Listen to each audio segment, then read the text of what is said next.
Good evening. I'd like to thank everyone. Excellent workshop meeting. Purpose meeting was achieved. Very, very good planning and foresight ahead. This is a continuation. Notice has already been given. We've already accounted for. We do have the presence of a quorum. Presently, we have the next 5:30 p.m. meeting, which was posted at 72 hours prior to driving. Presently, we have Mr. Water, Dr. Lamar, myself, Mr. Friedman, Mr. Starkey, and Mr. Donahue. We've already done the introduction, form of introduction, pledge of allegiance, presentation.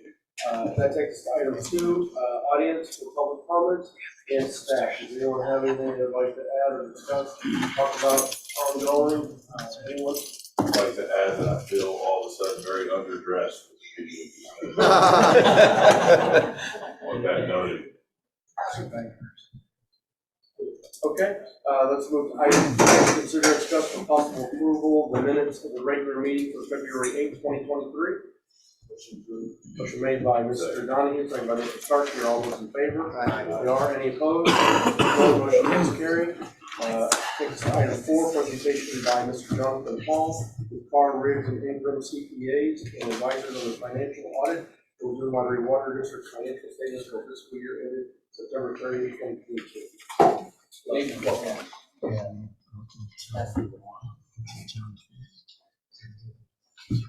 Make sure. Didn't recognize. How are you, Jonathan? I'm good. How are you? Good. Eddie, how many do you need? I'll run that today.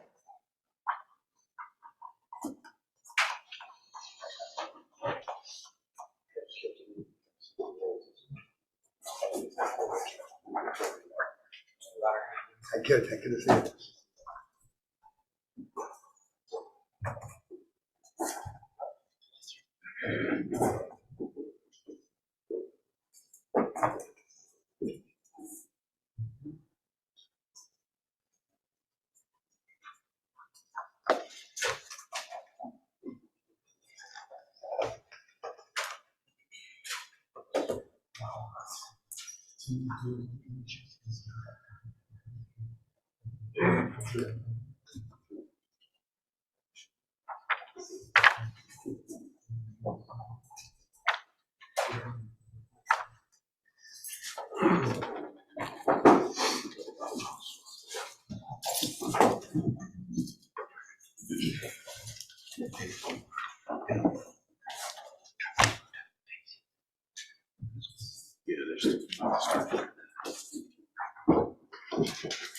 All right. Good evening, members of the board. Thank you for having me here tonight. Again, my name is Jonathan Hall. I'm a partner with Carr, Riggs, and Ingram. And we've completed the audit for the fiscal year ended September 30th, 2022.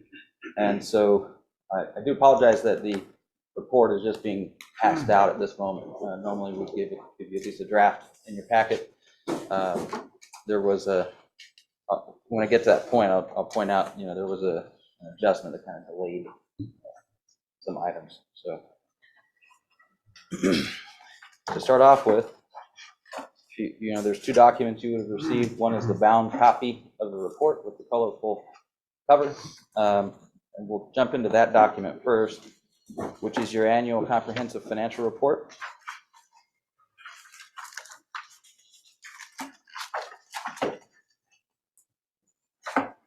I'm going to point you to page number 17 to start off with.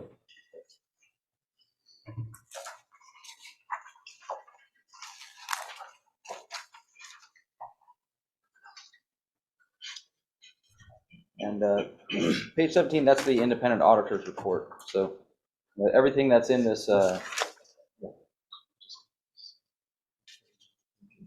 Oh, okay. Excellent. What Eddie was just mentioning to me right now, he just came up here, is flip back a few pages. Go to page 11. In page 11, there's a certificate of achievement for excellence in financial reporting.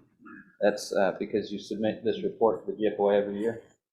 Now you notice that certificate in this report is for the year ended September 30th, 2020.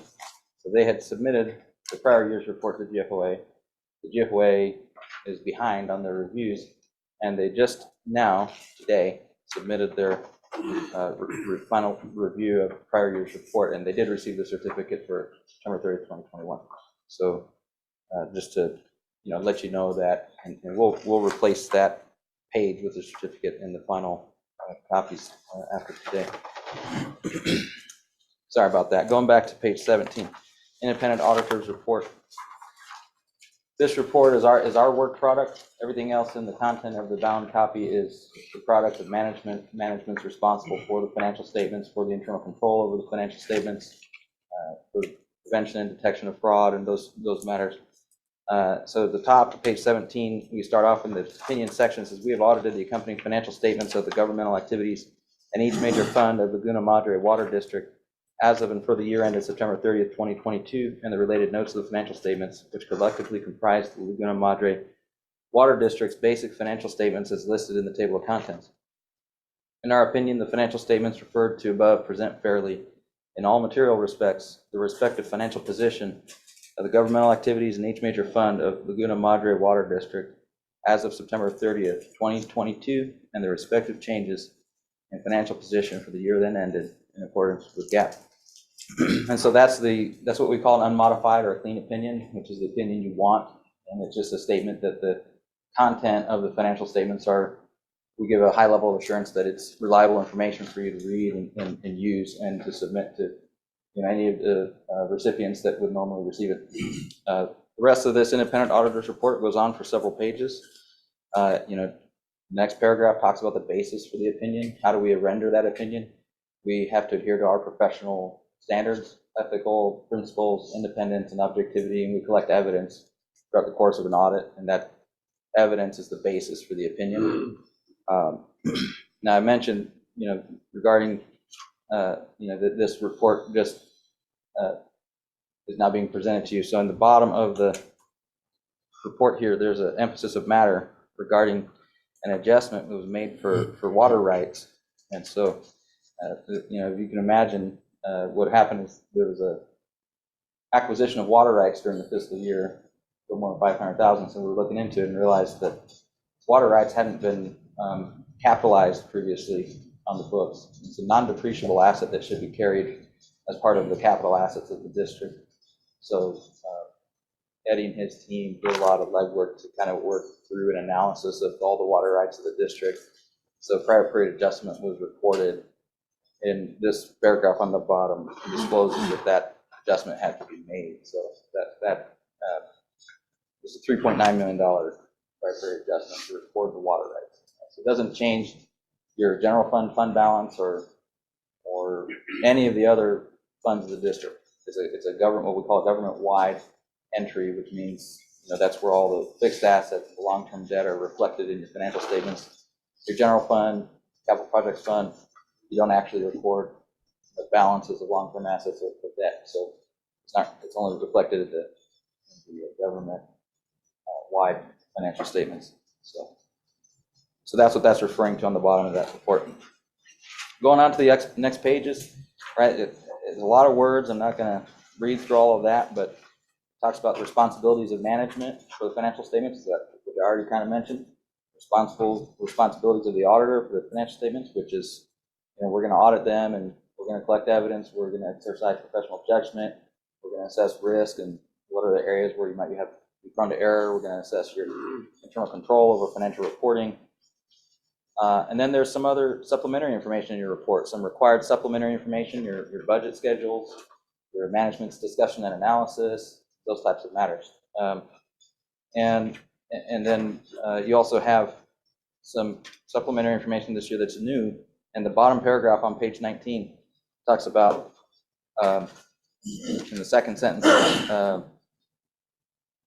it mentions you have scheduled revenues, expenditures, and changes in fund balance for your various funds, right? You've always had that, but what's next is you've had a schedule of expenditures and federal awards, which is required under Title II U.S. Code of Federal Regulations, Part 200, Uniform Administrative Requirements. That's, colloquially known as the uniform guidance, right? So part of the Texas Water Development Board loan program was federally funded, and so that has to be audited as a federal program, so we had to review that in accordance with those requirements. And so then the rest of this, the report also goes into, you have, some statistical tables in the back on the top of page 20. It talks about that information, and that we don't provide an opinion on that information. That's a lot of statistical data that's not necessarily part of the financial information. And then the last paragraph refers you to our report on government auditing standards, which is routine for you. So I mentioned schedule of expenditures of federal awards and an audit of compliance with those requirements. And I mentioned the last paragraph here refers to the government auditing standards report. It's going to seem a little odd, but just keep your finger there on page 20 and flip with me over to page 136.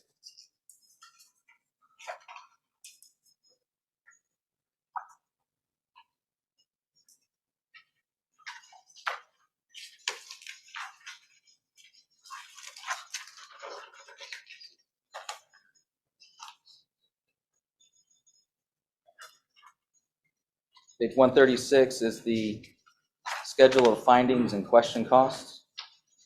So preceding this page are two other auditors' reports that we've produced. One is for the government auditing standards report on internal control and on compliance, and the other is the report on compliance in accordance with the uniform guidance. The report on compliance in accordance with uniform guidance, your federal grant program, includes an opinion on whether you complied in material respects.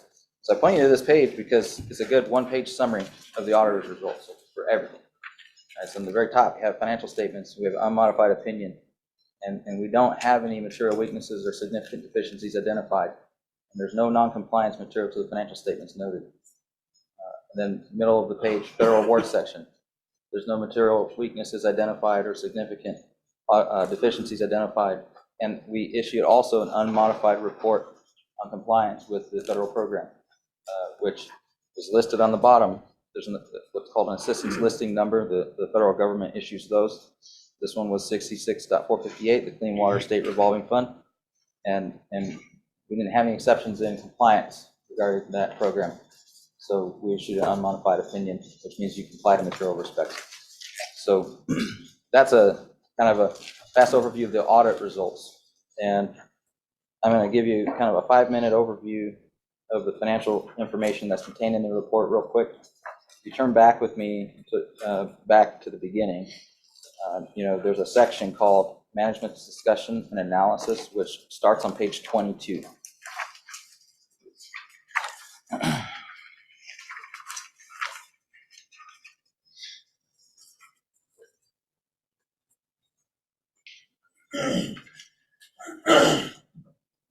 I'm just going to, I always say, these reports are big, right? How do you know what to focus on? How do you know when you read it, there's so much in it? And if you read nothing else in one of these governmental reports, read the MD&A, the Management Discussion and Analysis, that is going to summarize all the key pieces of financial information. What was your ending fund balances in various funds? What were the changes? And it's put together by management discussion and analysis, and discuss all the key factors that went into what changes occurred during the fiscal year that's represented in the financial statement, right? And so on the page 22 on the top, there's some bullet points, talk about your government-wide statement of net position, what the financial position of the district was, and then goes into length of discussing the nature of the different types of statements and information and how to read it. I am just going to point you to page 25.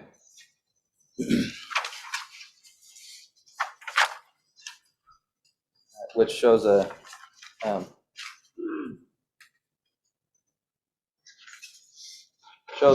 comparative, statement of net position essentially for governmental activities, and your assets are 126 million compared to 103 million in the prior year, and that's because you have a bunch of cash right from the bond issuance that you had issued, and your liabilities also grew because of that bond issuance as well, right? And your net position is relatively consistent. You had a little bit of a decrease because there was some I'll show you on the next page. If you go to page 26, you can see that the overall net position on the very bottom, the changes in net position show a disposal of assets, right? There was because they had to clean up the fixed asset ledger, and so there's like some assets that still had a net book value, right? But they had since been replaced through some of the capital projects over the years, so they were removed from the books, and that's reflected there. So on the government-wide level, that adjustment kind of decreased the overall net position. But otherwise, you had revenue was a little bit more than it was in the prior year. And total expenses for the district overall were a little bit more, and some of that had to do with the expenses related to the bond issuance as well.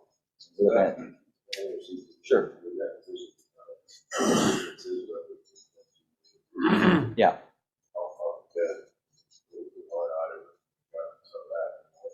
Yeah, so it's the line right above it, the disposal of the assets, right, which is a long-term asset item. It's kind of an accounting entry to clean up the fixed asset ledger. A lot of these were older assets that were on the ledger that still had a net book value. They had been since replaced, and the ledger had to be adjusted. Right. Mm-hmm. Right. No, I can give you a little bit more detail about that.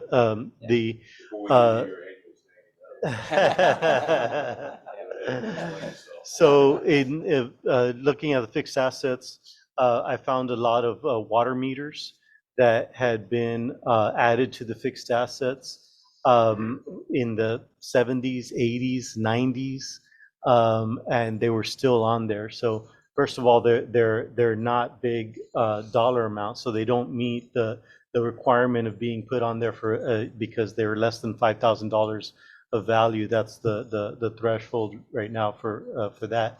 Plus, they've already been replaced. We did a mass meter replacement that started in 2019 and did in 2020. So it at some point they had to be retired, and furthermore, they had useful lives of 50 years. So whoever put these on put them on with extremely long useful lives. Now we're using 10 years as a useful life of a meter.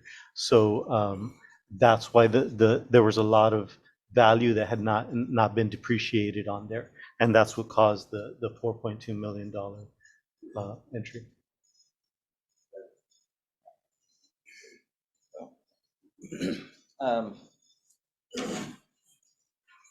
So that's kind of a summary, right, of those pages that I just showed you. That's the district as a whole, right? If you the rest of the MD&A, I'm not going to go into. There's some information about each individual fund and your capital assets and your debt, but before I talk about capital assets and debt, I just want to point you to, for purposes of discussing the funds, go to page 38 and 39, which are formatted a little differently. You'll have to turn the report sideways to see them, because here we can see the funds all together on one page.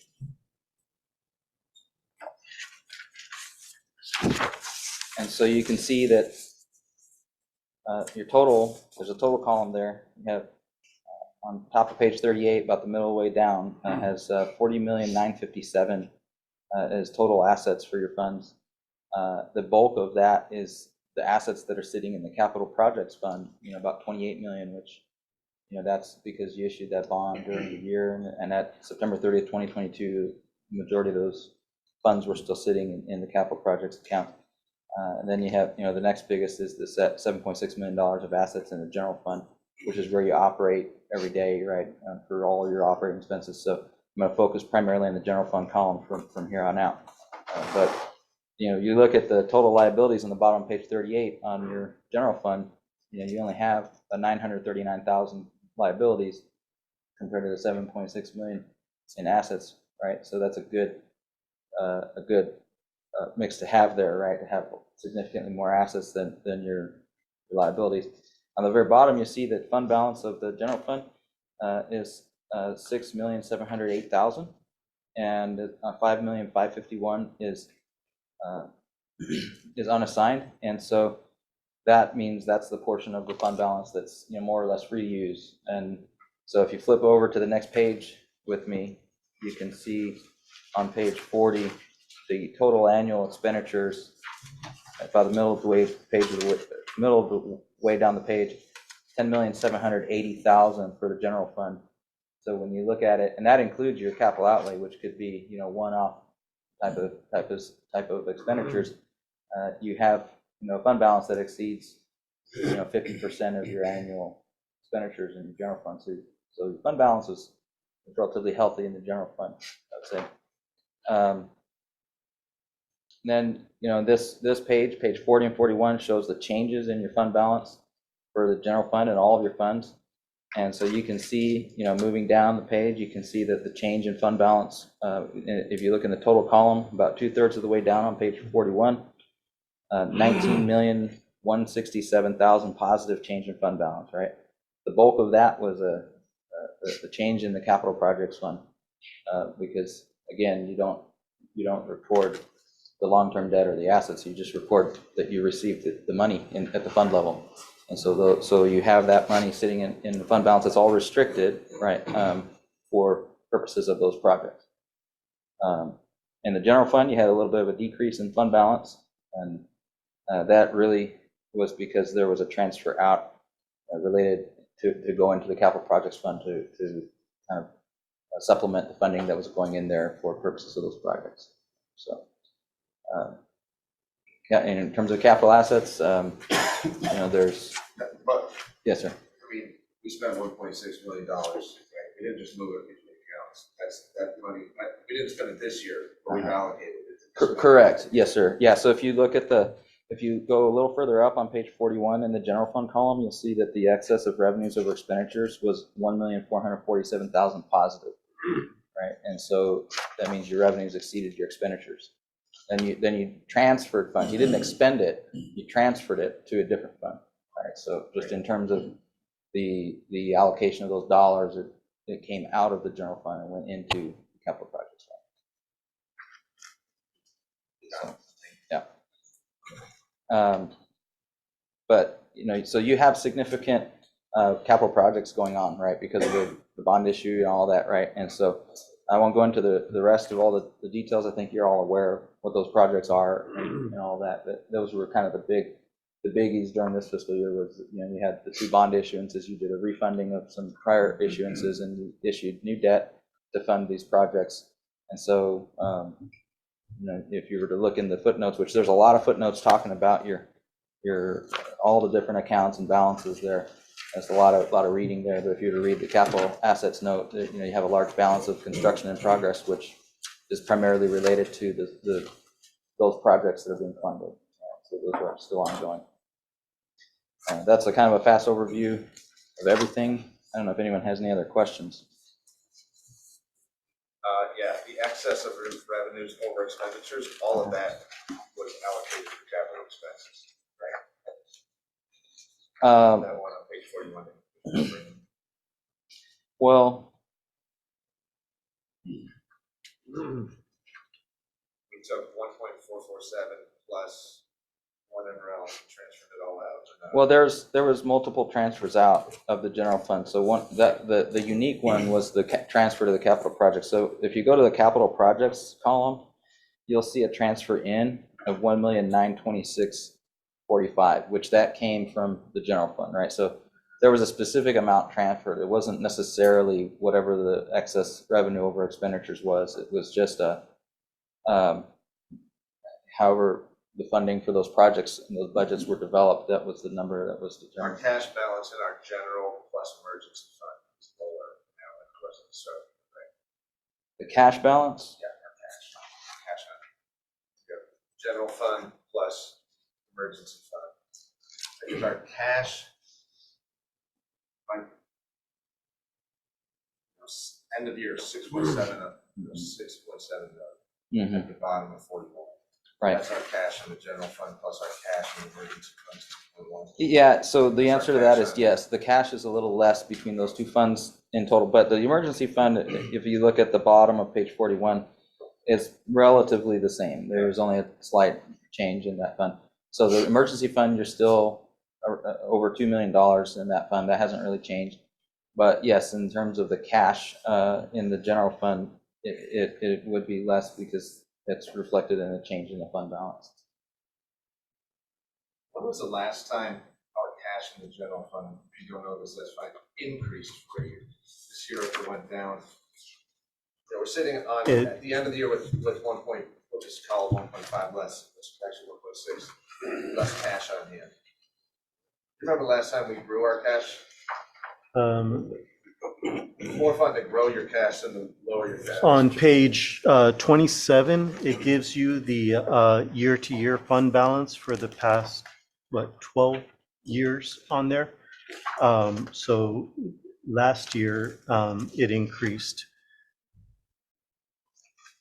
It's been increasing every year since, I see it, that's helpful, thank you. Yeah. When was? it actually when are we hasn't gone, projected for the this first time coming it's year? gone down. Huh? What are we projected for this coming year? Are we gonna be higher or lower at the end of the year Um, for our budget? Well, I mean, I'm budgeted to be right on, of Right on. course, but yeah, it doesn't always turn out that way. Sure. So you're saying, hey, if we have a great revenue year, we might add to our fund balance. If we have a bad revenue year, we might have less fund balance. That's Okay. that's I what it would is. just kind of point out to everybody, keep in the back of our minds that it's really nice watching it kind of go like it did from 2010 up to now. There's a couple of years where it went down. I mean, it went from 6.2 to 4.6 in one of those years. But I think overall, you know, to be sustainable and responsible, Yeah, we got to Yeah. make sure our revenues are coming in high. and that So in that 2 years in a row that we went down 1.5, we got to up our rates. We got to do something. Yeah. That's it. I think, yeah, and I think that just to, if I might comment, right, that, you know, in the current year, you know, when you look at that, the decrease in cash is because of the transfer to the capital projects, right? So, yeah, I mean, in the general fund, you're absolutely right. You want to really watch that. You know, that's unique, right? Not representative of a deficiency in the way that your actual operating cash flow, what it's producing.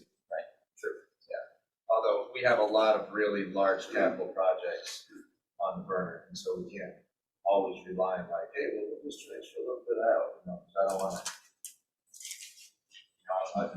I'm preparing a lot of budgets right now for some HOAs over in Laguna Vista, and it's suddenly you get hit with something real big you weren't expecting, and then you got to go to everybody and be like, well, we got to get some more money through assessments and dues, and that's never a position to be in. So we've always run it really healthy as we go through these big things that we're talking about. Let's continue to make sure that we're just as healthy. Scott's always been here and has been here, I think, for all these years, so I don't apply him overseeing that through that time. The reason why it did before is because we had a couple of major expenses that we were there were a couple of projects that came in, big project. I mean, that was around the time we were constructing water plant number 2, so I imagine. That was before your time, right? yes. Yes, I started here in 18. Yeah, just there's one more thing I just mentioned, this other letter, right? This is a letter called the Required Communications, the Board of Directors and Management, which we have certain communications that we have to, by professional standards, communicate with you about, and it's all contained in this letter. I'm not going to go over the details of this letter. I'm just going to mention what's in here, right? Most of the required communications we've already accomplished by going over the report and discussing it. But, you know, so what's in here is, you know, a lot of information about, you know, accounting policies and significant estimates that might affect your financial statements. Did we encounter any significant difficulties dealing with management, which we did not? Do we come across anything we believe to be fraudulent or illegal, and we did not? There's copies of the types of the audit adjustments and adjusting entries that were made during the course of the audit. copy of the management representation letter that management provides us at the end of the audit, which is like a, I swear I told you the truth and nothing but the truth type of letter, right? And then there, in the very back, there's a few internal control advisory comments that we've given to management related to some of the adjustments that had to be made and so on. But they were more or less routine. We didn't see anything that rose to the level of significant deficiency or material weakness. If they had, they would have been as a finding in the report itself. So those have all been communicated with management already. So, but my contact information, my email, and my phone number is there in the letter, and you can reach out to us if you need any questions about it. Thank you. Carrying on to item 5, please. Consider and discuss for possible approval the financial audit report of the Juvenile Lottery Water District financial statements for fiscal year ending 2022. We will spend all the time reviewing and discussing. Motion for approval made by Mr. Barter, seconded by Mr. Starkey. Are all those in favor? Aye. They are. There are Thank none you. opposed. The motion is carried. Thank you for your time. Thank you. Item 6, general manager's report. Carlos? All I have is to report the actual levels of reservoir combined is at 30.9%. So 32, 30.9. It was when We call that desal level. slip and slide party mile. Thank you. Hey, Carlos, can I ask that for the next meeting? I know this is probably too early. You recall we chatted real quick about, talk about pressures. We have something already coming up. Charles is gonna do that? I'll fit it into my engineer's report. Okay, cool, thanks. Good music. And that's all I have. Thank you, Carlos. Item 7, district engineer's report, Carlos. Yeah, walked in on the heels of a 3-hour workshop, so. We're fine. You know what I'm saying? Like everybody's dressed up, we want to leave. 2 minutes or less, you get a raise. All right. I think the key plan is maintain seawater plants and get us seawater in the process, correct? So as far as I guess the seawater desalination, I guess the real update here is the fact that this Water Smart grant application is open for seawater planning. Oh, For the record, this is water recommendation. right. Okay. Yeah. So I guess the update here was just to give a status. We are intending to submit an application for seawater planning through a feasibility study Water Smart grant. That's a 50-50 cost share between reclamation and the district to get a seawater plan in place, have it approved through Bureau of Reclamation, and get through that procedural step through Congress to get it eligible for Title 16 construction funding at 25%. So say, with the numbers we're talking about, we'd be looking at maybe a $9 million construction grant would be the goal if we can get this to the end game. And so pretty much right now, we have an employee there at Garver who was at Reclamation for 21 years, is helping us out with check mark all the boxes that the review committee would expect to see on there. And so pretty much we're doing pretty good as far as exchanging information. And as far as the demand projections, they're right in line with the analysis that we're doing to justify our high service pump stations, our 2042 growth scenario. So pretty much that's kind of, I think, where we're going in terms of how much do we need for seawater.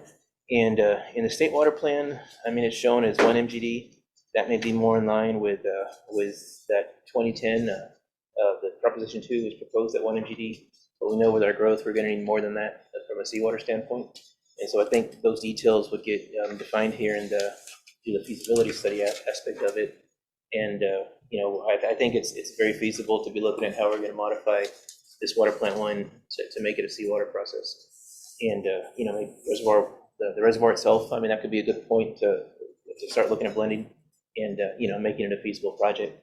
And I suppose in terms of maybe kind of jumping on the pressure a little bit, because the high service pumps here are tied to maintaining pressure in the system. I suppose we have that first exhibit here.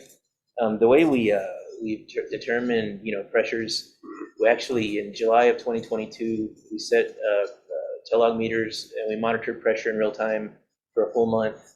And we had about, 20 pressure recorders throughout the system. 14 on South Padre Island. The ones on the mainland are basically these red little text dots. So I suppose it'd be 6 on the mainland. And we even had some way on the north end around Beach Access 6, more line ends, just to be ready and planning for that future development out there. And so if we click over to the next slide, this is basically the range from all those pressure meters combined of what we recorded in the field. And so from a TCQ standpoint, we need to maintain that 35 PSI. And, maybe there might be an instantaneous glitch where it just didn't get the data, but we are maintaining above that 35 PSI. And the higher numbers, the blue at the top, that's the pressures we recorded in Laguna Vista. And then as you get down to those gray, yeah. Most pressures in Laguna Vista. Right, yes. Wow. That's basically what we recorded, during that peak month. Recorded from where? The Tab, the web. I suppose they'd be attached shower, on like- fire hydrants. It'd be on the main lines. So we're not getting into plumbing and on individual houses. This is before we get into backflow devices. This would be just the main lines themselves where we're taking these measurements. And The so, reason it's higher and on that side, because the water treatment plant is right there. Right there, yeah, it makes sense. All the jets don't work in my shower, though. Yeah, right, no, get rid of it. yeah, so as far as low pressure concerns, I guess the concern's more within Laguna Vista versus the island or I can't speak to the island, but anecdotally, I've had multiple people come up and ask me, why is our water pressure so low? So obviously, they're not taking their reading from where you are. How do we take a reading, can you take a reading at somebody's house? Or where would you go? Yeah. Yeah. There's a pressure gauge, all you do is connect it to the spigots outside, and it'll read the pressure. Can you take it from a tap in the house? That'd be, you would need the rubber connection. So there's a pressure gauge to it, but I'm not far, we don't go outside the house. This is outside. We did get, pressure readings yesterday and today. We go the same, location, but they don't have it looks. And the lowest pressure we found in Porterville was 40, and in the East was 60. Highest. And this afternoon, yes, that was yesterday morning. Today, this afternoon was 40 as well, and 56 was the highest. So, In particular, harbors, are you familiar with where those are, where the boat slips are? Are we able to get a reading, when we send somebody to get a reading, or as close to a property in the harbors as possible? you can get pressure anywhere, especially outside the home. I'd like it as close to their actual tap that they're getting water from as possible. You can't, this is gonna sound ridiculous. You can't do a shower head, hook it up and get a reading from there, that's not how that works. I do not live in the harbors, just so you all If know. you have the proper fittings, What's that? It's in Laguna Vista. It's where the little boat slips are when you pull into the golf course. I've had a couple people ask me from there, so I don't know if there's something in particular about that. That's why this guy, a lot of times if they're in the it's not, they're older. a lot of times, Built 20 years. if they're on the second floor, if you have a shower up there, it's way less than the bottom floor. Really? Why? The pressure elevation. bottoms are always higher than the second and third floors. They told me that. It's just the Before I height took a on it. shower. The higher you pick up anything, the more pressure. Yeah. It's working against gravity. All right. So, maybe I can show this one. Any other questions on that? Let's offline it, you show me at the end, so we don't take up everyone else's time. Yeah, this is just, I guess sort of to make a long story short, I don't know if you can really see this, but this is color coded with the intent for our design, with how we're approaching the high service pumps. Is all this red area? Basically, our intent is to push water plant 2 hard to force water plant 1 to go to the island. So, there's going to be no reduction in pressures on Laguna Vista as say water plant one comes online. If anything, might be more. Right, the intent is to push it to make water plant one. 3 water plants. Or 2 water plants. Because even our intent with the seawater desalination is that it would use the common high service pumps that we're already designing under water plant one's current contract with. And so that, like, for example, the general contract that's going out, we're planning to award May 10th, there'll be slots to increase capacity to 8, or, you know, I mean, that's basically available. There's ground storage available where we can look at blending if we're gonna maintain separate treatment between surface and seawater, or if we do the blending at the raw, that can all be put on the table. So, yeah, and then what's good is with the deadline of this report being February 28th, we can walk through what we submitted at the next meeting, and it kind of comes in line with explaining this approach with the seawater aspect of it. And the one thing we had a follow-up meeting with reclamation, because we do have that reuse facility taking the wastewater with advanced treatment, discharge into Reservoir 1, and that'll help buy us time to reduce our dependence on the river. And then we have the seawater, which is a more expensive process, but it gives us more water at the same time. So it's a matter of, considering those options to make it consistent with our demand to maintain our supply. Yeah, please report. Thanks, Carlos, appreciate it. So let's move to item 8, please. Consider and approve the reorganization of the board of directors committee split. Yes, this one was basically, we had our annexation committee meeting with Dave Bowder and Jason Starkey to find out. Correct. Motion to put him on. Is that what we're gonna do? Yeah, motion to split Dave Bowder, and, this guy. I second the proposal. Bill Donahue. Motion made by Mr. Starkey, seconded by Dr. LeLong. Are all those in favor? Aye. There are any opposed? None. Motion does carry. Item 9, consider and discuss for possible approval of quarterly investment report for the quarter ending December 31st, 2022. Looks great. Hey, while Eddie's coming up here, I know we've been here a while, but Eddie's life is basically enclosed in this document. So, And the budget. we grill you all year, so thank you for your hard work at making sure we've always had great reports. Well done. I'll try to do that. And I also want to recognize Orlando Ruiz. He's my right-hand man. Well done. He works very hard also. Thank you. So on the quarterly investment report, just want to report that our current yield now is at 3.56. It's very good. It's approaching what the 3-month treasury is at. The 3-month is at 4.19, and the 6-month is at 3.9. So it's a good yield.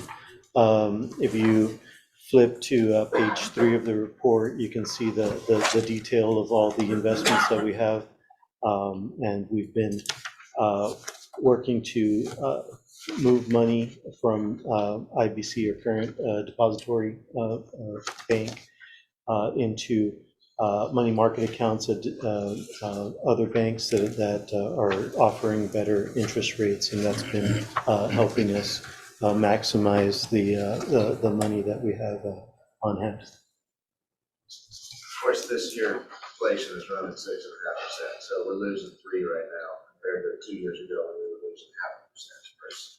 Yes, that's right. So That's right. we're gonna need to start investing in ETFs. I wish I could. There's a lot of 0-day expiration options. Start looking at. All right. No, that's it. That's all I have for the quarterly investment. Yeah. Knowledge by Dr. LeLong, by Mr. Friedman, and item 10, consider and discuss the possible approval of the depository bank services agreement, resolution number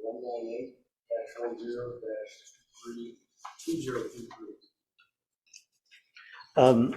So we had our request for proposals for depository banking services. I'm going to introduce Tim Pinion from, he is from Valley View Consulting, which is our investment advising group. They helped us through this depository services our RFP, and he's going to explain the process that we used in soliciting proposals and making a selection. We have a presentation for them, so I'll try to go through it pretty quickly. I know you guys have been here a while. I'm going to go to the second page there.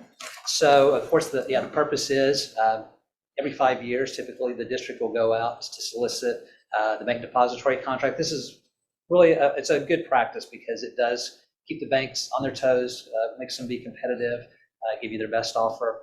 So this new agreement will start May of this year, and it'll go for 2 years. It'll end April of 2025, and then it's set up to have 3 additional 1-year renewals. So that kind of gives you a good checkpoint along the route. So if something is not satisfactory at that end of that 2-year period, that gives you the opportunity to go back out. But if everything is going well, which you hope it is, then you just renew. So essentially, you're looking at a 5-year contract there. There are, of course, a number of codes that are involved that kind of direct and set the guidelines for this process. So we follow all of these.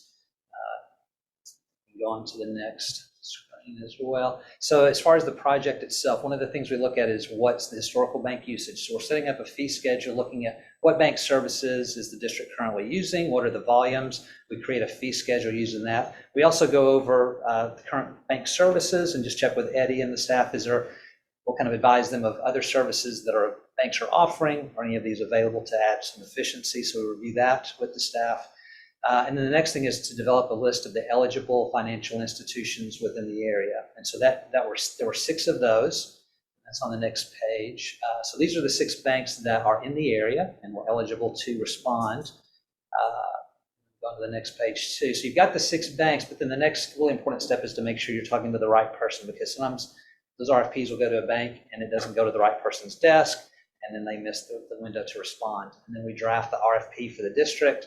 We do the advertisement, that's also a requirement. And then we emailed all 6 banks. We had the right contacts. We sent them an email and let them know the district's going out for RFP. And then here are the forms and the fee schedule to respond to. So one of the steps we have too, also just have a pre-application or pre-proposal Zoom call. And so we had 2 banks attend that, which were Lone Star National and Plains Capital. The incumbent did not attend that, which sometimes happens. And then by the deadline, we had 3 banks respond. So they were IBC, Lone Star, and Plains Capital. And so there are about 10 things that we're looking at. I think this kind of just shows the complexity of the banking services that a government entity needs to make sure are covered. And then on the next page, these are kind of those 10, these are really the 5 keys. So you're looking at what are you paying for the services? What's the earnings credit rate that the bank is paying you? How are they compensating you for the balances to offset those fees? And then what kind of interest rate are they offering on balances above and beyond what's needed to cover fees?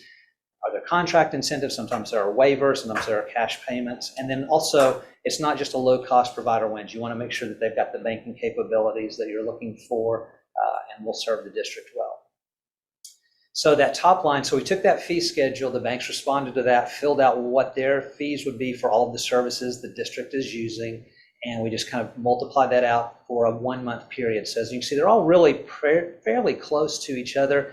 Plains Capital offered the lowest rate, then Lone Star, and then IBC, the incumbent, was the most expensive, strictly on just the fee services themselves, but all, again, fairly competitive, fairly close.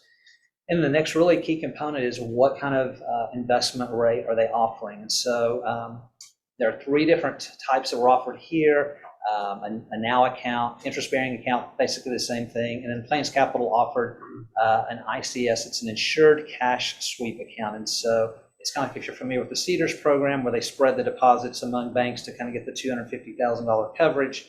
That's what that is. Really the key is the rate basis. So the incumbent offered an index of 13 weeks. And just let me stop there. An index is preferable because that, you know what the bank, it's very measurable. You know what the bank is going to be paying. As a former banker, I will tell you, if rates go up, banks are really slow to raise the rates up. If the rates drop, they'll drop them like a rock. So it's nice when you've got an index, because then that kind of you've got a measuring rod, you know what they should be paying you, and it's an agreed term. So that's, all three offered indexes, but within that, there's some variations. So IBC was the 13-week T-bill, less 3.75%, so that's pretty significant. That resulted in a rate right now that you would get of 38 basis points. Lone Star offered 65% of the 13-week Treasury. The qualifier there was they put a cap of 2.50%, and then Plains Capital is at the lower end of the Fed target rate, which is now, it's 425 to 450, I believe, or 450 to, I think it's 450 to 475. It's changing so fast, I'm having a hard time keeping up. 450, so that rate would now be a 440. So that even kind of expands the difference in the rates offered by the three banks. And so just kind of doing a summary comparison, what we did for part of the analysis was ask Eddie, okay, what have the balances been over the last 12 months, and kind of what's your ideal range of operating capital that you want to keep at the bank? You'll have other investments in other liquid funds, but what do you want to keep on deposit? So that was 3.75 million. So we used that for the analysis. We multiplied that fee schedule over 60 months for the 5-year period. The earnings credit for for two of the banks covered that. Lone Star kind of took a little different approach. They didn't do an earnings credit rate. They just said, we're going to pay you interest, we'll charge you for the fees, and then we'll pay you interest, and which is, yeah, that's fine too, no issue there. So factoring all of those things in, there were a couple of incentives offered, didn't really move the needle a lot, but at the end of the day, Plains Capital is clearly the best of those options just on a financial analysis. So the next step after that is, if you're looking at Plains Capital, you're looking at making a change, have them come in, give you a demonstration because you want to see what their online capabilities are, what their portal looks like, have that discussion with the bankers. So Eddie and his team did that. And so that went well. They were pleased by what they saw. So the demonstration went well. They also provided references. All banks provided references. They all provided 3 references. Eddie's staff called those references. Got very good feedback from them on Plains Capital. Another benefit of Plains Capital is they offer an e-box service, which is really helpful for a water district where you're sending out the water utility billings. If you have people that, and you have people that will pay their water bill by going to their bank, doing the online bill payment, which cuts a physical check, which the district gets a week later. It's a manual keying process. This automates that, turns it into an ACH, gives you an account receivable file to upload. And so it's just a much more efficient process. So that will be a service enhancement that will come with Plains Capital Bank. And obviously they offer the most favorable terms of the 3. So the staff is recommending Plains Capital. At Valley Work, we are concurring with that recommendation. It's a fairly solid evaluation and response for making that recommendation. Happy to answer any questions you guys may have. Follow up with IBC. In what regard? Surprised as the incumbent they would come in, basically. Generally, we don't. So it's kind of, because it's kind of a proposal process, and so that's kind of their opportunity to put their best foot forward, and they know it's a competitive solicitation, and so really, that's really. Have you not? Are they here tonight? Yes.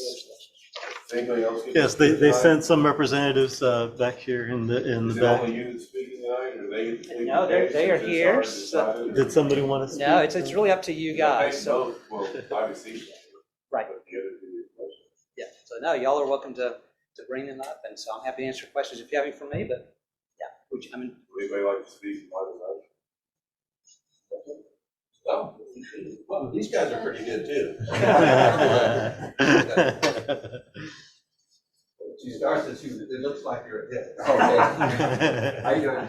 My name is Ray Barron. I'm Senior Vice President for Plains Capital. I serve the Port Isabel area and the Brownsville area. We met with your folks here about 2 weeks ago, I believe. Is that right? Yes. And so we put this presentation for you all to see what we're all about. We've been here for over 10 years already. We used to be former First National Bank. And now as Plains Capital Bank, we serve the whole valley here. San Antonio, Houston, we're pretty big in Dallas, the Dallas-Fort Worth area. And we're given an opportunity to try to meet your all's standards that y'all are looking for. And hopefully we did that. And so we spoke to Eddie, we said, look, whatever you need, we're here for you. Basically, We're very open. You can reach us at any time. I said, Eddie, if you can't reach somebody at the bank, you have our private numbers. You can call us. We'll give you that type of service just to kind of prove ourselves who we are. As I heard you say, you didn't know who Plains Capital was. No, that's okay. We've been in the market here, like I said, in Port Isabel for 10 years, and we've served here, where many of our customers are from here from Port Isabel. So we just wanted to give an opportunity, and I think Eddie gave us that opportunity. We came in and we did what we presented what we had to, and all the rest is in y'all hands.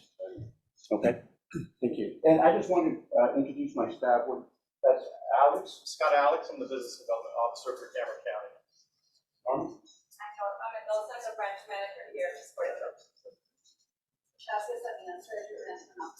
She's the one that put the whole program together for Eddie when we first came over here. Okay, thank you. Appreciate it.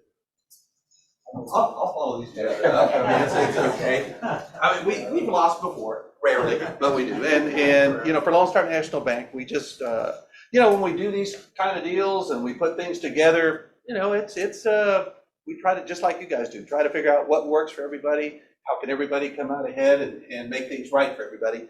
So we do that. We do take care of Cameron County. We do take care of BISD. We do take care of TSC. We do take care of lots of entities throughout Cameron County. My name is Rusty Rochelle. I'm the market president. Julian has just joined us. Julian is now in charge of business development. But we have a team at corporate in McAllen that puts together all these bids, and we try to come up with things based on the information we can get from you all and what kind of works, what you kind of do, and it's kind of guesswork, as you can attest. But we do, we always look for the opportunities. We're very, very involved in our community. We are everywhere in our community. Not only do we get involved in the workings of banking, but the workings of our community, whether it's fundraising, getting involved in organizations we support. We kind of put ourselves out there. We put out more money than probably all the banks combined when it comes to being involved in communities and all the organizations that make us what we are as a community and as cities and all throughout the valley. But we do appreciate the opportunity. We don't, sometimes we don't quite get the numbers just quite right. We'll be back. But we always appreciate the opportunities. We are here just like they are. Our phone numbers are available. We're available. Our banking centers are throughout the valley and several through Cameron County. We have 6 here in Cameron County as well. So, but we do thank you for the opportunity. If anything changes, maybe these guys made a mistake. They realize it later and they're going to come back and apologize. We'll be around. And I say it with all the love in my heart. Before we make a motion, thank you both for being present, going through the process. Just a full disclaimer, company that I represent privately, bank licenses, and so we'd like to see them more competitive in this process. I don't know the other bank, obviously, how you guys that, but I haven't really done much banking with Lone Star, but I know Rusty, and I know him through the generosity and bank generosity and a lot of areas that we serve the community together, not only this one, but also, so I saw him with the road. I just wanted to have conversations because you're right, it's not always about the numbers, it's about the person behind the numbers, and I just wanted to have him. Maybe it's not this time. We took this note to this one next time. And just on a private note, thanks for everything you do. Thank you. A motion to proceed with Plains Capital recommendation of consultant. I'll second by Mr. Donahue. Are all those in favor? They are. We're in opposed? No? Thank you very much. Thanks a bunch of bankers for showing up on Coming in today. Wednesday night. Thank you. Appreciate it. Let's carry it over.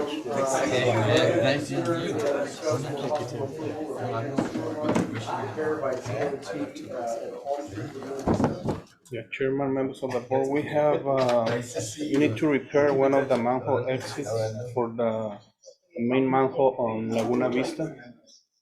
We went out to